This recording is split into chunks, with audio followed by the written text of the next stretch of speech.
మిత్రులారా, నేను అడ్వకేట్ చౌహాన్. మిత్రులారా, ఓ కేసులోని విషయం ఏంటి అంటే, ఒక వ్యక్తి తన సోదరుడి యొక్క కుమారుణ్ణి దత్తత తీసుకున్నాడు. దత్తత తీసుకున్నప్పుడు ఎలాంటి రిజిస్ట్రేషన్ చేసుకోలేదు.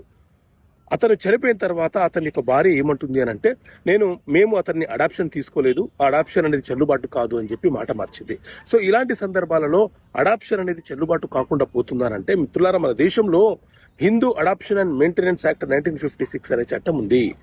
ఈ చట్టం ప్రకారంగా అడాప్షన్ అనేది ఖచ్చితంగా రిజిస్ట్రేషన్ కావాలన్న నిబంధన ఏమీ లేదు.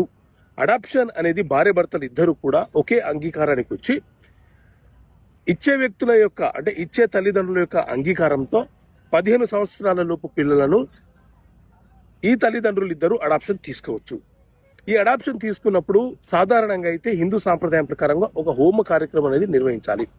అయితే ఇంతకుముందు నేను చెప్పిన కేసులో తండ్రి ఏం చేశాడంటే, పలానా వ్యక్తిని నేను అడాప్షన్ తీసుకున్నాను అన్నట్లు నిర్ధారణ కావడానికి అతను ప్రభుత్వ ఉద్యోగి కాబట్టి సర్వీస్ రికార్డులో adopted son and so person అని చెప్పి అతని యొక్క సర్వీస్ రికార్డులో రాసుకున్నాడు.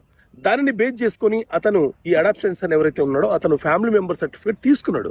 అయినా కూడా ఆ తల్లి మేము అడాప్షన్ తీసుకోలేదని చెప్తుంది.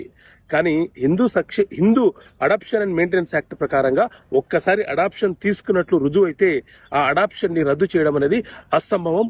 అడాప్షన్ అనేది రద్దు కాదు. ఓకే మిత్రులారా.